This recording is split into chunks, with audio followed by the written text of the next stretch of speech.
Howdy, and welcome into this week's episode of the Back of the End Zone podcast. I'm Josh Reisick, joined by my co-host Bryant Koleski. And man, what a week of college football we have. We've got the college football playoff quarterfinals coming up, and the transfer portal window is opening up just around the corner with some big names that we're going to get into, especially one Auburn receiver, a couple other guys in there. And then my arch rival, Michigan, hires Kyle Whittingham. I actually like the hire. We'll get into that too. And then we have our guest pick'em segment with Charles McCary, sports reporter at Bryant's news station at KOAT.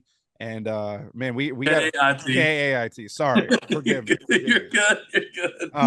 But I'm ready to get into it, man, because it's the most special time of the year. The holidays are over, New Year's is just around the corner, and we've got the New Year's 6 bowl games. We just had the Pop-Tart. It's the best time of the year. Dude, football just doesn't stop, man. It does not stop, whether it's college, whether it's NFL, it's year-round. It is a great time to be alive. We're nearing the end of both seasons, unfortunately, but there's still going to be a lot to talk about even after the seasons. But, yeah, we still got the quarterfinals, and let's go ahead and get into the quarterfinals. Yeah. Speaking of the quarterfinal, obviously we're going to get into it in our pick'em segment as well, but some big games all across the board, starting off with Ohio State not hosting, but I mean, technically they are hosting Miami in the quarterfinal game. Because if you think about it, this will be the third straight year that Ohio State's season is possibly ending or continuing in Arlington. Obviously last year they beat Texas in Arlington at the Cowboys Stadium. The year before that, they lost to Mizzou in a bowl game that I don't like to talk about very much. But Ryan Day is very familiar with this stadium. I don't want to get too far into it, but this game is going to be it's going to be a popcorn match. Like we said, this game, Ohio State and Miami played in that 2002 national championship game. There's bad blood in the history of that game, and yeah, I'm just so excited. Obviously, both Ohio State and Miami, two blue blood programs. Really, the only matchup that has two blue blood programs in the quarterfinals. But man, that'll be an exciting one on Wednesday night. And then you got three more on Thursday. Very intriguing matchups. Of course, for me, the one I'm going to be watching is Alabama, Indiana. Going to talk about this in the pick'em segment a little bit more. But I'm interested to see in all of these games. Last year we saw all the quarterfinal teams that got the bye lose. So is that a trend that will continue where that little bit of over a month layoff it's just about a month. That month layoff, does it create maybe some, I don't want to say complacency, or maybe some rust where you haven't played in a month? I don't know. I don't know if it's that, or does that trend kind of continue, or do they overcome it? Because you see teams like Alabama, Miami, Oregon, Ole Miss, teams that have already played in the playoffs so far, finally maybe have gotten those playoff jitters out of their system, and now they're ready to go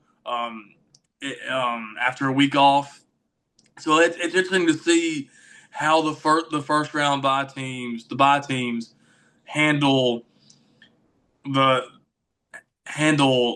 Yeah, no, I'm with you, because obviously last year I don't think anybody was expecting that to happen with all those teams with the first round byes losing. Obviously Ohio State whooping Oregon in the Rose Bowl. Then you had Texas whooping up on Arizona State. Then you had Boise State getting smacked by Penn State. Then you had everybody saw that one coming. Yeah, but all the only one. Yeah, no, seriously, but all those games, bro. We'll see what ends up happening. I think this year those top 4 teams that did have the byes are a little bit stronger than last year's top 4. That Indiana Alabama game is going to be, get your popcorn ready, because that's going to be a shootout. And then obviously, unfortunately, it actually may be raining. Yeah, I think they've said it's like 90% chance of rain. Hey, and that makes it even better. Make it a mud bowl. It's not supposed to rain in LA, man. Okay. Hey, it'll be a sight to see though. That'll just, I didn't even know it's supposed to rain, so that'll make the game. The game I'm most interested in, outside of course Alabama's game, is Oregon Texas Tech. That's one, and we'll reveal who we pick in the pick'em segment. But I don't know. I honestly don't know who will win that game. It's gonna be good, dude. It's gonna be like the thing with me is like with that game, I understand It's at how noon good. in Yeah, Miami. I understand how good Texas Tech has been all year, but the other side, you got to look at how much time Dan Lanning's had to prepare for this game. You've possibly got Evan Stewart coming back. More than likely, he's trending that way, and he hasn't played in months. And I mean, it's looking good for the Ducks on my end, but we'll obviously get into that in the pick'em segment with Charles McCary. But man, what a time of year! And then just around the corner, just a few days away, day after New Year's Day on January 2nd, we've got the transfer portal opening up for the first 15. Officially. Yeah, the first 15-day window. It's Obviously, the there's only 15-day window. yeah, I mean, obviously, there's already been some tampering going on, and we're gonna get into that. But Brian, who's got your eyes in this year's transfer portal right now? Well, I think it'd be hard. I'd be remiss not to talk about the latest transfer portal entry. Just this at the beginning of this week, we're recording this on Monday. This will, by the time this will be out, it'll be Tuesday. Cam Coleman, Auburn receiver. He's a five-star guy in the 2024 recruiting class. Or maybe it was 2023. Heck, I don't remember. I think it was 2024. Okay, it was 2024. He is instantly the number one receiver in the portal. For Auburn, you got to be devastated because for Alex Golesh coming in, uh, that felt like a guy you needed to retain, not only because of his ability, but his leadership as well. I mean, he is a core guy on that team.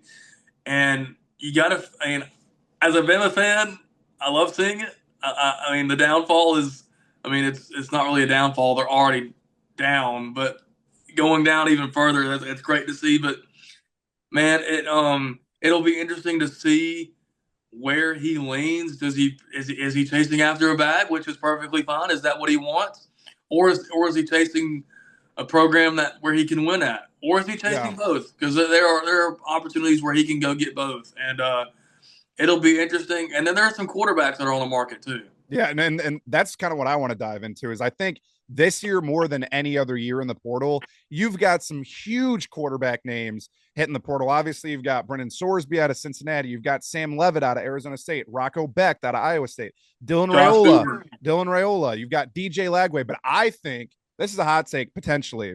I think the biggest quarterback name in this transfer class is Drew Mestamaker out of North Texas.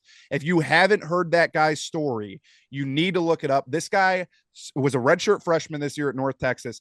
This is his first year starting quarterback in a football game since his freshman year of high school. He was a backup all throughout high school, walked on at North Texas. Then this year led the NCAA in passing yards with 4,379 and led the NCAA in passing touchdowns with 34. I would not be surprised. This guy just breathes Curt Cignetti.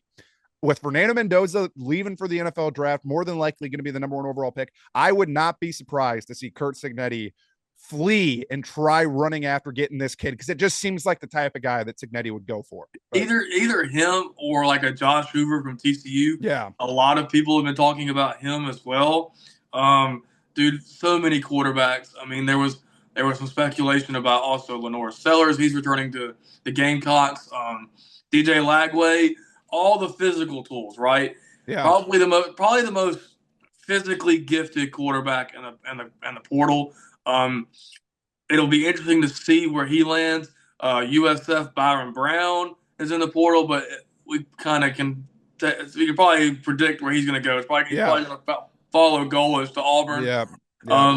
But man, a lot of good quarterbacks. And with that quarterback play too, you think a lot of Florida fans were so pissed off with Lagway leaving, obviously with Summerall coming in, but don't be surprised to watch Summerall go after one of these guys. He's going to go after one of these other top quarterback guys because who wouldn't want to play at Florida for some of these guys? I'm going to say Florida is a great spot to play. I mean, but they did lose a receiver. They lost Eugene Wilson, who's also a Cam Coleman type of guy. I mean, he's not.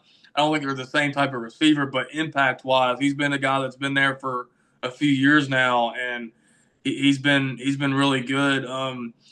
So, and then there's some, as far as like for Alabama, I mean, I don't know who or what they're going to lose following.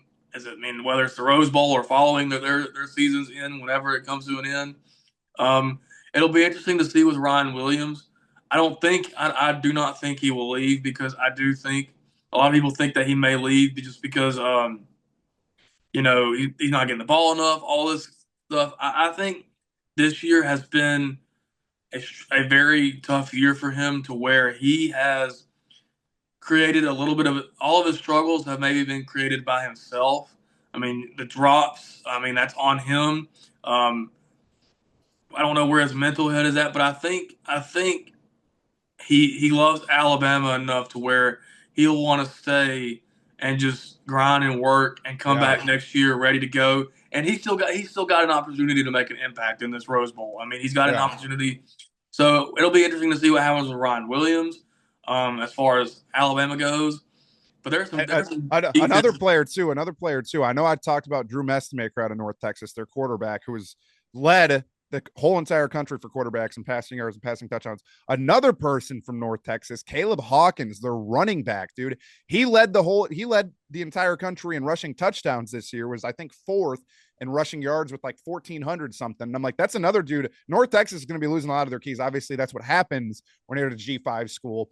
And another thing too, JMU's going through the same yeah, thing too. exactly. And I mean, like the same thing's happening at NIU, Northern Illinois University. Thomas Hammock, their head coach, can't contain anybody. If you look at their starting 11 guys on defense last year, this past season, they lost 10 of those 11 starters. Same side on the offense side of the ball, they lost like 8 because they're all trying to transfer up. And like I saw something on social media earlier this week with G5 schools when it comes to the transfer portal. It stinks because, yeah, you get a lot of those Power 5 throwaways or Power 4 throwaways nowadays where guys that don't necessarily make it at those bigger schools will transfer to a G5 school. But the G5 schools are also losing all of their talent because they want to go up. It's almost seen as a JUCO nowadays in the group of 5 where guys go there for a year or two to show out. And then It's once they're almost good kind of enough, like a minor league yeah, it almost, is. It is. It is. And that's the other thing too when you or like a look at G it. League. Yeah, and like we've talked about it in the past too, like it has to get to a point where the G5 needs to make their own playoff. They need to because if they're not competing at that level. Obviously, you're going to get the few teams in. Like this year, there was Tulane and JMU that both made the playoff. They're not competing in the college football playoff with all these Power 4 schools, so they need to make their own playoff or do something because like I don't know, it's sad to see at a school like that, like at South Alabama, where you're seeing every good player is going to transfer out. Like you saw it a couple of years ago, you saw Colin Lacey transfer out of South Alabama, have a Gio great career at Lopez, Louisville. Yeah, then you had Gio Lopez. You had Buff Bothwell. so many guys that just continue to, and I mean it happens, that's the name of the game, but it's sad to see for those smaller schools, especially with their fan bases and And an idea that's been floated around that I would like to see kind of, I don't know if I want to see it happen, but I would like to see a concept behind it is relegation. Like kind of like in the soccer leagues where you have like say the Sun Belt is tied to the SEC and say your worst team in the SEC versus your best team in the group of 5, they play. If that SEC team loses, they get relegated down to the Sun Belt, and then whoever's the top Sun Belt team, which this year it was JMU, they get bumped up to the SEC, and they get to see what it's like in the SEC and see what they can. Like I don't know, like I doubt that would ever happen because again, like we talked about last week, the talent disparity is such a wide gap. But I don't know. I mean, there's like we're repeatedly said, there's no solution right now. Everybody's got ideas. Everybody's got concepts of what can happen, but there's no solution. there's Yeah, been no and solutions. I mean, yes, they've shortened the transfer portal window, and they've only made one window. Okay, so what? I mean, but still, you have a whole bunch of guys announcing before the portal window even opens that they're going into the transfer portal. yep, Then you have some guys who have already announced where they're going, yep, and it hadn't that's even that's the opened yet. that's the So like, tampering aspect of it. Yep. so I mean, and I love Alabama, but they've already gotten a transfer portal commit from a tight end out of Oklahoma State. Portal window has not opened yet. So like, I think now unless he's a grad transfer, because I think grad transfers can transfer anytime. I think I could be wrong. Don't quote me on that, but I think with grad transfers it's a little bit different. So I don't know, but man, it'll be interesting to see with the transfer portal. Um, you think it's a frenzy now? Just wait till Friday, and Yeah. wait till after the quarterfinal games get done because I know one team a lot of people will have their eyes on if they lose on Thursday is Ole Miss. Trinidad Yeah. Chambliss, will he get another year of eligibility? If he does he stay at Ole Miss? Does he follow lane to LSU? You never know. Yeah. I mean, we'll see. And speaking of it, kind of like segueing into our next segment, you've got Kyle Whittingham going over to Michigan, taking the reins as the head coach.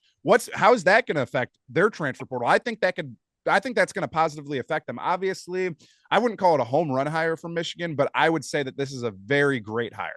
Like, you didn't get Kenny Dillingham, who they wanted. They didn't get Kalen DeBoer, who they wanted, obviously. But like, you look at what Kyle Whittingham has done at Utah.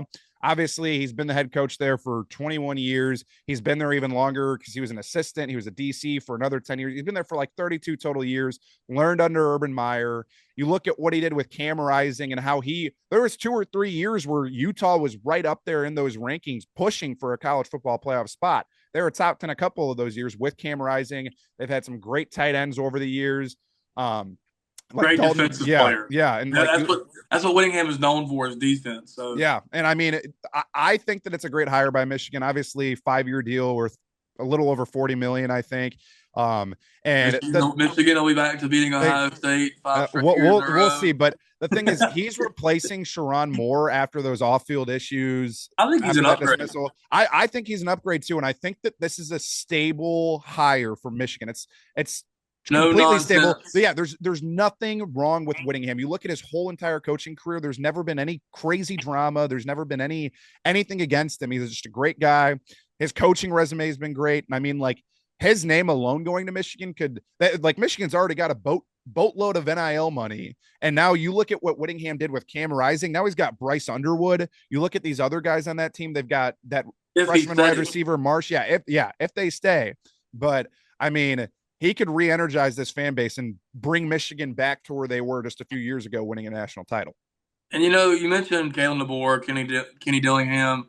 I actually think Kyle Whittingham is a better fit for Michigan I would agree. than what Yeah. than what those guys would have been, because Whittingham, he plays the style of football that Michigan knows that they can win with. 2 years ago when they won the national championship, it was defense and subpar offense and hard nosed running the ball.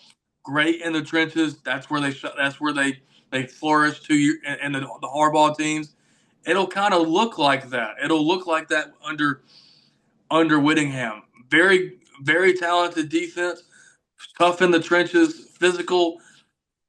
I do think, though, he will have to nail the OC hire, just because you do have a guy that, if he stays, Bryce Underwood, who is definitely more talented than probably quarterbacks he has had at Utah. I mean, Cam Rising was a great quarterback, had injury issues, but none of them are as talented of what this guy can be. No, seriously. And yeah, I was going to say, you look at what he did with the talent level that he had at Utah. I mean, throughout his coaching career, he had 177 wins and 88 losses. That's a damn good coaching record. And he never was able to get anywhere near as good of the recruits that you can get at a blue blood program. Yeah, like Michigan. At Utah, he never had any of that. So, I mean, at Michigan, he'll have all the resources. Exactly. And so, the other thing too, though, is he's 66 years old, so he's not going to be there forever. I know, obviously, his contract wasn't forever, but this is a guy that needs to, like you said, whoever he hires the OC, like, his coaching staff is going to be who he can hand the program over to when he's done in 4 or 5 years. Like, and maybe so. I mean, 66. I mean, there's a lot of guys who were in their 60s and still going. Nick Saban coached till he was. Yeah. He's what? He's in his mid-70s. Hey, Cignetti's up there too. I'm about to say Cignetti's in his 60s. I mean, he doesn't look like it, but he is. He's not a guy that's going to be in Indiana forever. I mean, he could. I mean, the way it's going, you never know. But he might coach till he's 80. But I do like the Whittingham hire. I'm glad they didn't. I don't understand their whole infatuation with Kalen DeBoer. I get that he was probably their top choice, and because of I truly think Kalen DeBoer is happy at Alabama. I really do think he had no interest in the Michigan job whatsoever. Now, do I think Michigan was prepared to make him an offer? if Alabama had lost to Oklahoma, yes, I do. But I do think Caleb, because you cannot tell me, and I know I'm ranting here a little bit about this. Kalen DeBoer knew going into this what he was getting into, Mhm. following Nick Saban. Okay, it takes, how do I say this in a family friendly way? It takes a lot of cojones to step up and be the guy that follows a legend like Nick Saban, who follows the greatest of all time. Yeah. So you can't tell me he was going to take that job and if the and only be here for 2 seasons. That's just not. There's no way. And Saban helped with that hire as well. Saban wouldn't have taken DeBoer had he knew that he was just going to up and leave and jump ship after 2 years. You know what I mean? Like there was no way. I know obviously that's what Michigan fans wanted was DeBoer, but there was no way from the jump that that's what they were going to get. I just think I really like Whittingham. I was really high on those Utah teams. Heck, most every year I was picking them to win the Big 12 or the Pac 12, whichever conference they've been in the last few years, and make the playoffs. Of course, I fell short a couple times just because they lost a game here and there that could have gone differently, and they would have been. But man, yeah, I mean, that's all I got to say on that is I think Whittingham, given the circumstances, it's the best hire they could have made.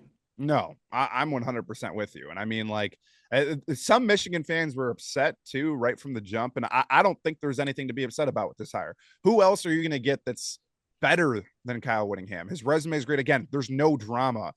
Since Ryan Day's been the head coach at Ohio State, Michigan's had 3 different head coaches now. This is now the 3rd head coach that they've had between Harbaugh, Moore, and now Whittingham. And it's like Michigan needs that stability that Whittingham is going to bring.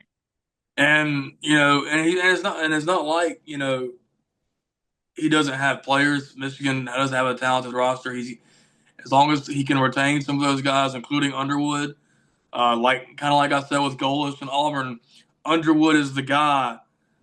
It's like, excuse my nerdiness here, but if Marvel, it's like the anchor being in Deadpool and Wolverine that keeps the timeline together. Guys like Cam Coleman at Auburn and guys like Bryce Underwood at Michigan are what can keep those teams together in moments like this. And losing guys like that can just open floodgates and Yeah. open whatever may come next. And one thing I will say, my last comments about Kyle Whittingham is I don't know if you saw the interview where Kyle Whittingham was asked about his hatred for Ohio State. They asked him if he hates Ohio State. Obviously, he learned everything he knows from Urban Meyer, who left Utah for Florida and then went to Ohio State. They're still really close friends, if not best friends to this day. When they asked Kyle Whittingham about the rivalry, he said, he was like, I guess I'm learning to dislike Ohio State now. He said something along those lines. And a lot of Michigan fans were upset about that. Like, oh no, he should just come out and say that he hates them. Obviously, he just got this head coaching job. One thing I will say is in the Holy War, Utah's biggest rivalry against BYU, he dominated in that. He was 11-6 throughout his career against BYU at Utah. And so he just lost it this year. Yeah, he just lost it. He lost them back-to-back years. The last 2 years he did lose them. He was 11-4 and now he's 11-6. But he put his life into that rivalry. He cared about it so much. And I think for Michigan fans moving forward, he is going to put everything into this game and make sure that Michigan is right back at it in the game. Obviously, they lost this year. They won 3 or 4 years straight before that, which were the worst years of my life. But I think Whittingham is going to make this rivalry fun. So and going to that, that like him caring about the Holy War, it can give Michigan fans reassurance that he knows how important rivalries like Holy War and the game are. I mean, exactly. And I mean, that's one of the biggest things for a coach. Like, it was one thing that I hated for so long about Ryan Day. Obviously, he won his first matchup against Michigan, but then lost 4 straight. And then now he just won this year. Thank God. But it's one thing it's one thing you saw from Urban Meyer when he was at Ohio State. He cared about that game so much that that's all that mattered the entire season. If you look around Ohio State's facility, everything is counting down to that game. And I think that's kind of the energy that Whittingham is going to bring towards it at Michigan. And that's the way it should be. I mean, Urban Meyer went undefeated against Michigan through his time at Ohio State. And I think, I hope Kyle Whittingham isn't that good against Ohio State. But I mean, I think you're going to see kind of similarities in the way that he leads the team going up to that game. Yeah, I agree. Well, speaking of college football, I think it's time that we get into our pick'em segment, Bryant, with your good friend Charles McCary. So I say let's bring him on.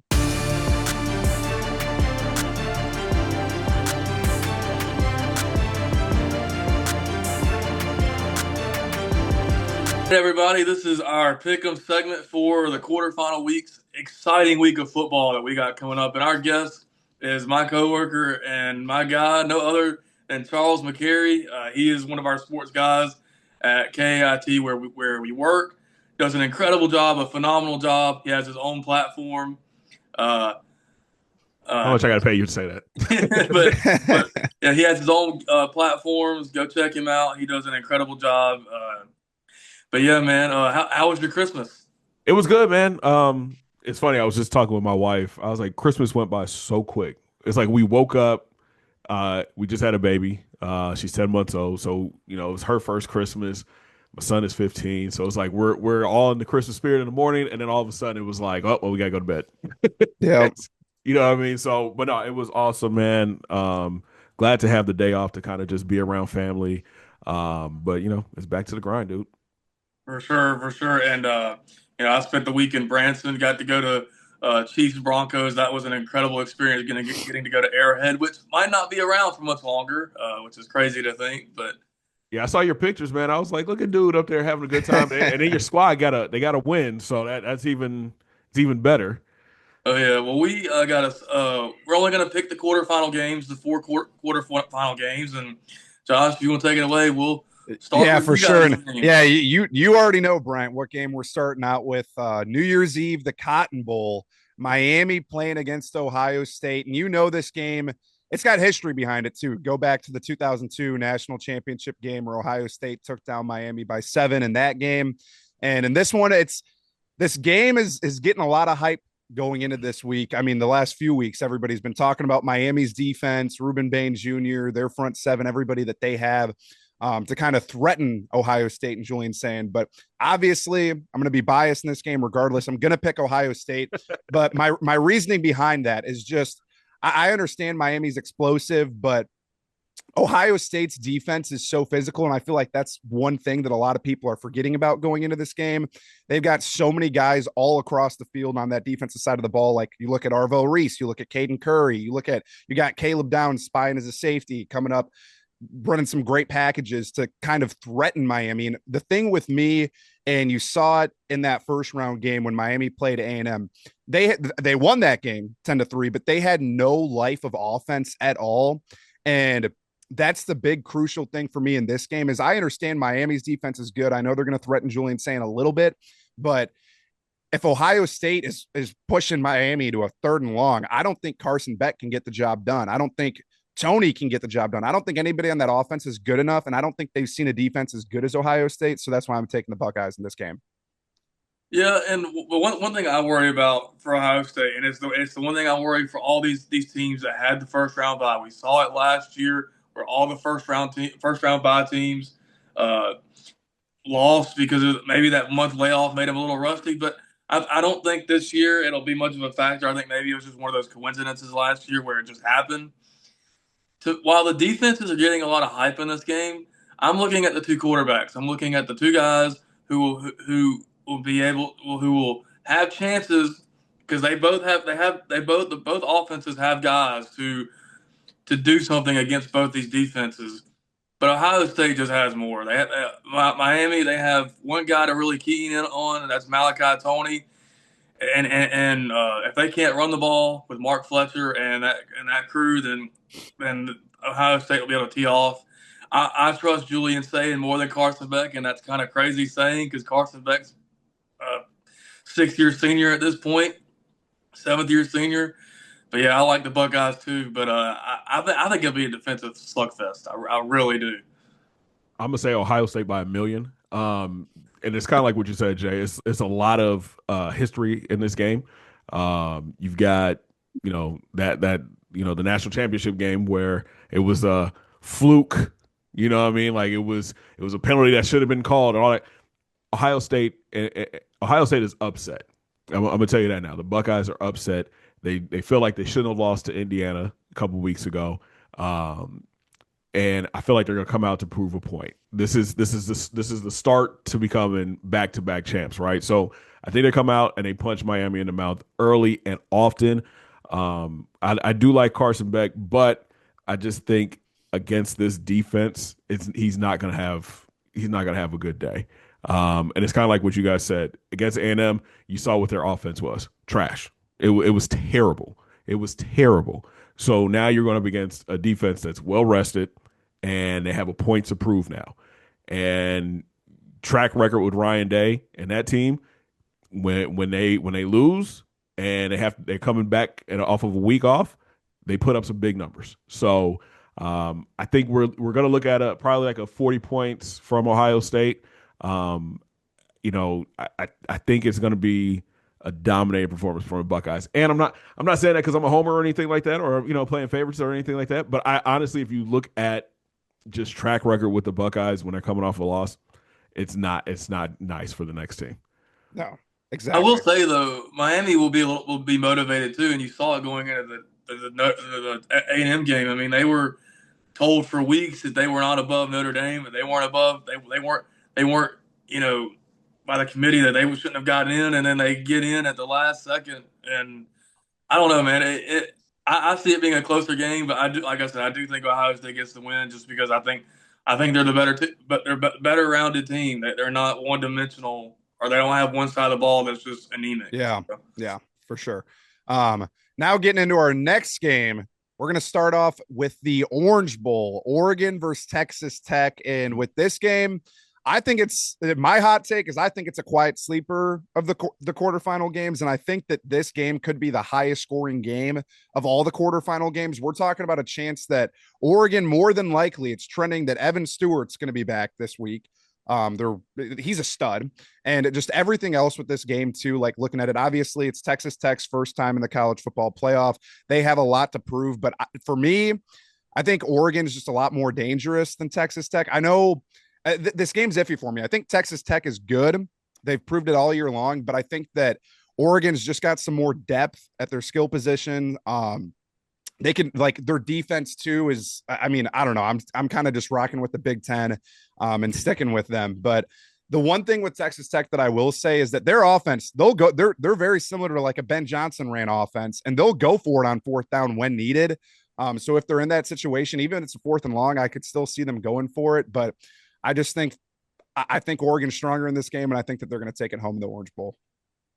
I think this may be the most intriguing and like most unknown game of the quarterfinals because you really don't know.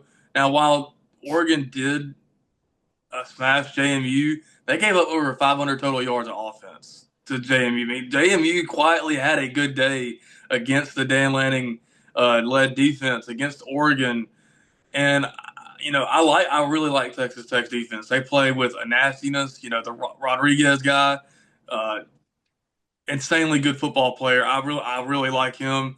I trust Texas Tech's defense more than Oregon's.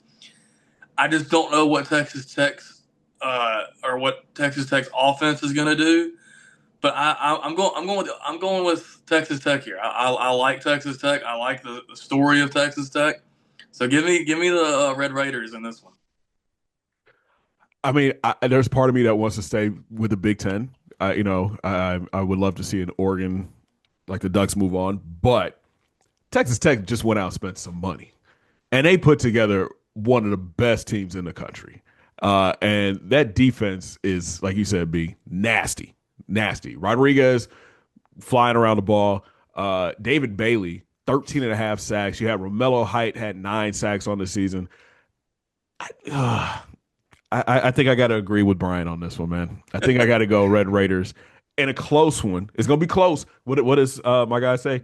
Closer than what the experts think. I think it's going to be a close one, but I think it's going to be high scoring. I do think it's going to be a high scoring game.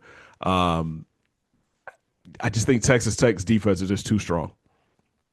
And it's gonna be one of those. It's gonna be one of those like fourth quarter somebody has to blink, and the Red Raiders defense steps up and somebody makes a play. That's valid. That's valid. I respect it. All right, and into this next game now. I know Bryant's excited about this. Going over More nervous than Pasadena. anything. Yeah, I mean, we got the Rose Bowl, Indiana playing Alabama, and this game, like, dude, like right now, I still don't even know who I want to pick. I'm going to pick Indiana, but this game is going to be so close. I think that Indiana already going into this game, they are slightly favored. I think that's respectable. Obviously, they're the number one team in the country. They're undefeated. They beat Ohio State in the Big Ten championship game.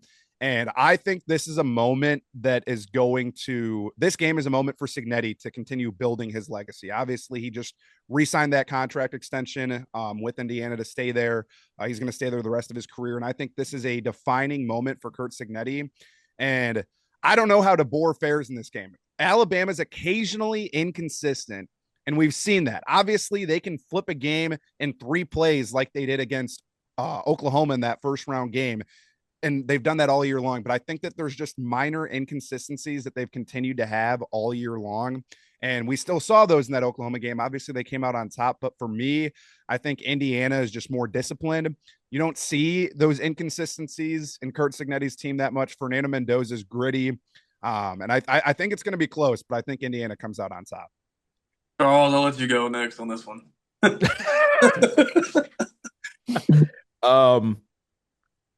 This game is tough for me to pick too. On one side, I would love to see Indiana lose just because of what they did to Ohio State. So there's that side. And the other side, I would love to see Alabama lose because I mean Brian will be crying the next day at work. So but if I have to pick, I think I got to roll with Indiana on this one. What I saw against the Buckeyes really impressed me. Coming into that game, I really was just like, the Hoosiers are just overrated. That was the first thing I said. I was like, they haven't played anybody. This isn't a team that can go up against the bigger teams in the country. But now when I look at it, they're a pretty good team, man. That Mendoza kid, he's something special. I just think, when it comes down to it, I don't trust Alabama. I just don't. I don't trust the quarterback. I don't trust their defense. And, defense wins championship. This isn't, the Nick Saban years. So give me Indiana in a 31-20 type game. Sorry, the thing kicked me out for a minute. But technical difficulties.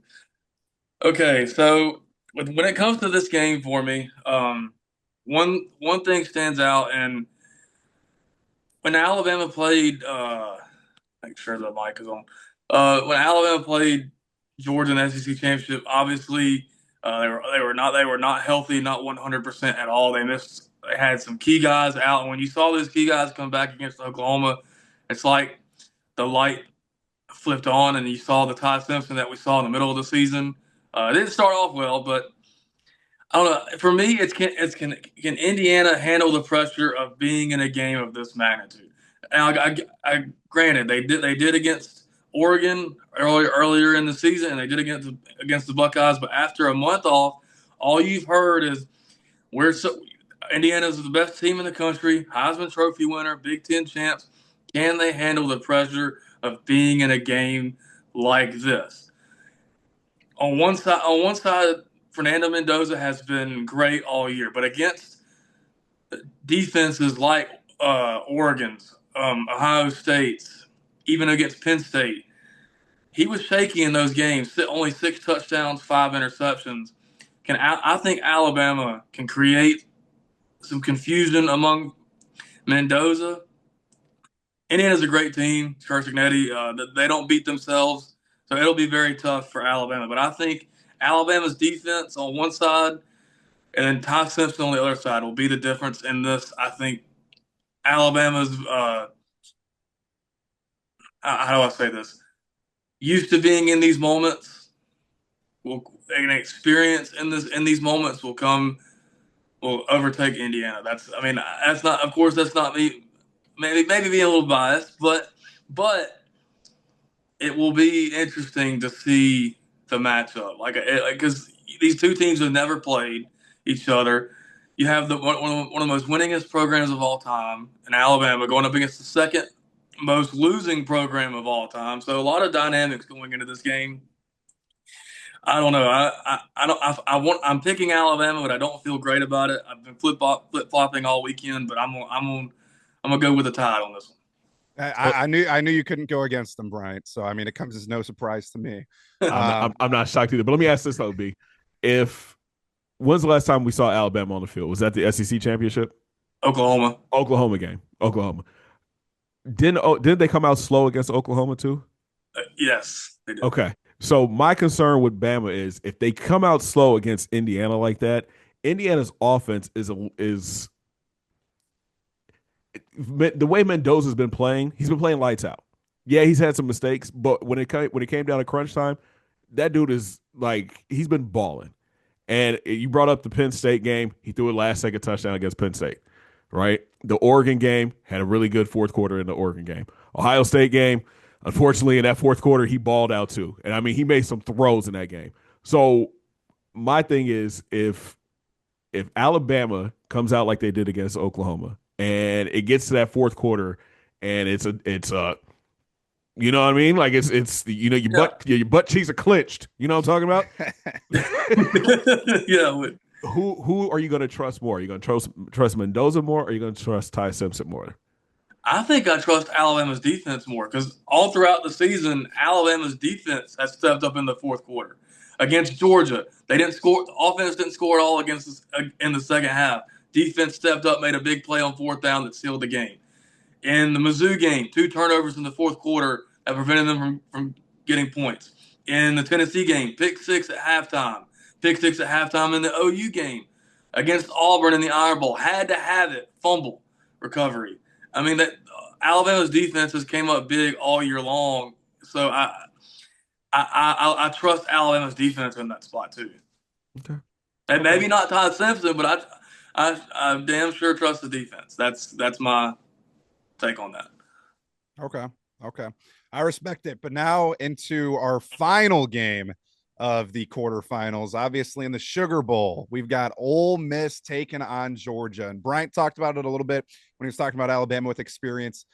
Straight up, I think Georgia wins this game because of the experience that they have, the experience that Kirby Smart has in these moments. And I think that just as the years gone on, after Georgia lost to Alabama, that right now in the playoffs, I think Georgia is the best team remaining in the playoffs. If you like, obviously I love Ohio State, but Georgia is the team that scares me the most in the playoffs going into this, just with how efficient they are. And obviously I know that Ole Miss has some offensive creativity that they're going to use between Trinidad Chambliss and everybody else on the field. They look great against Tulane, but then again, it was Tulane. Obviously, I know this team's missing Lane Kiffin. They have a lot to play for, but I think that they just kind of lack that experience that Georgia has.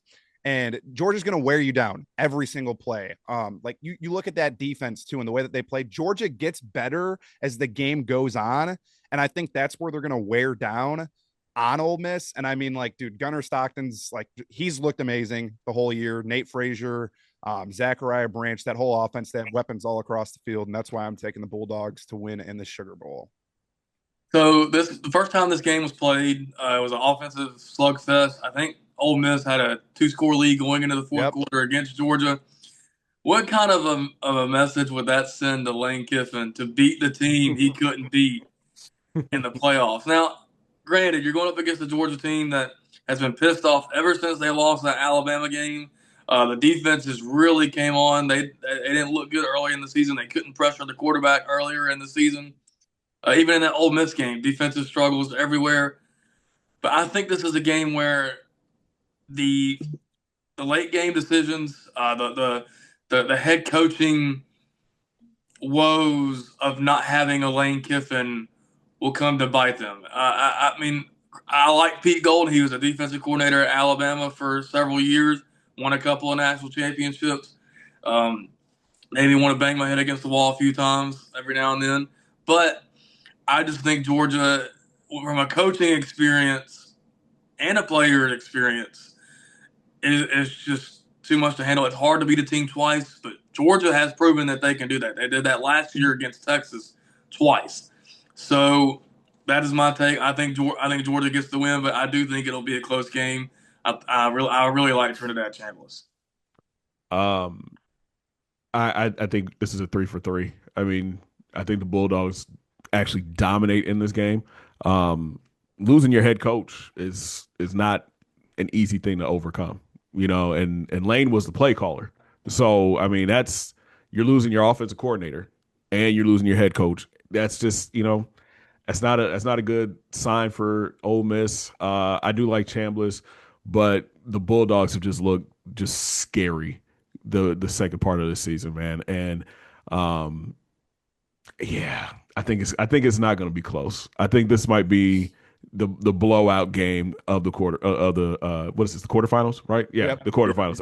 I think this is the blowout game of the quarterfinals, just because of I mean, losing your head coach, losing your whole coaching staff pretty much, besides the D coordinator, right? The D coordinator is now the head coach, so it's like, the team, half the team is trying to leave, trying to go to LSU now. Listen, man, I think Georgia comes in, they handle business, and they move on to the next round. I'm with All you on right. that. I mean, but like I said at the beginning of this game, I mean, it would send like the biggest like screw you to Lane Kiffin if Ole Miss were Now, somehow to pull this off. That would be so funny to me. I 100% agree with you. If that happened, okay, it'd probably be the two biggest stories of the season, right? Georgia, who's arguably one of the hottest teams coming into the playoffs, loses to a team that just lost their head coach, right? I mean, that by Yeah. itself would be Then a we get to story. mess with Griffin, saying like your Yeah, head. yeah, that's true. That's true. I don't know, man. I think you just look at this Georgia team, though, man. The way that they've come on, it's scary, and I think they still have. I still think they have a better games ahead of them, right? Like I don't think we've seen like the full potential of what they can be, and now that they've had some time off to kind of gel even more, this team is scary, man. It's scary. I picked Ohio State and Georgia to be in the Natty, so. Well, it looks like they may face off in the semis rather than the. Oh, the semis. Natty. Okay, well, Yeah. yeah, that'd be. I don't want that. So, Nor do I. Well, I mean, it'll be a great week of football. I mean, we got bowl games on tonight and Sunday night, or on Monday night we got. I don't know if y'all watched the Pop Tart Bowl. That's my That was the favorite greatest bowl game That- ever. Amazing. It's the greatest bowl game ever. Bear Bachmeyer is insane. And That dude can sling it. I ordered me a Pop Tarts quarter zip. Gotta have that. that's hilarious. Now, I listen, man. I think the bowl games have been fun this year.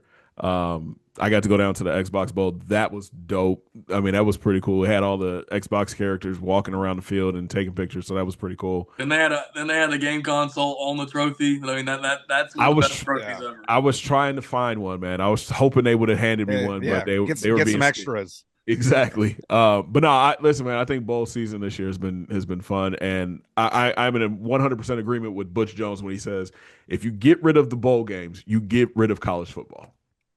I 100% agree with that. I think there should be a way to incentivize. I think there should be a way to incentivize more participation in the bowls from not only from players but I guess now teams with what Notre Dame did. Yeah. There's got to be a way to incentivize it more. I've always thought that the idea of maybe since NIL and revenue sharing is part of the game, maybe like a bonus to the players in school. I mean, I don't know what the solution is, but I mean, the bowl games need to stick around because they're always fun. Yeah. No, for sure. Oh, y'all got anything else? I've got nothing else. I've got nothing else, man. I'm just eagerly awaiting Wednesday night. That's Yes. it right now. So. And I'm happy I'm off. I don't have to go to work on Wednesday, so I get to just sit here and watch the game and be a fan. So that's gonna be great. Unfortunately, I don't have that luxury. I work on the Rose Bowl day, so I will be somewhere on Thursday trying to do both. So and they're done that. I've been there. You know how my schedule is, B. So I'm all over the place. But oh yeah, I'm looking forward to these games, though. I really am. Well, Charles, man, we appreciate you. I really appreciate you hopping on, being our guest picker this week. Man, we got to do it again sometime. Man, Yeah, say thank less. you. I'm here, man. And now that I know my guy Jay is a Buckeye and a Bear fan, it's over. Oh yeah. You're not gonna be able to get rid of me now. It's my guy, man. It's my guy now. Oh yeah, well, and go check out his other platforms. Go check out his stuff on all his work. That he has a gaming platform. Big C Got Game. Is that right? Big C got game, and then I'm all over the place. You can find me on TikTok. You can find me on Instagram. I'm on X. I'm on anything that's social media. I've got so. Yeah, just come through, check me out, man. I love talking sports. I love talking gaming. I love talking shoes. Come holler at me. Yes, sir. Well, thank you so much, Charles, and good luck to you the rest of the day. All right, man. Appreciate it, guys. Yeah, I'm about to head out to high school basketball right now, fellas. So good times. Yeah.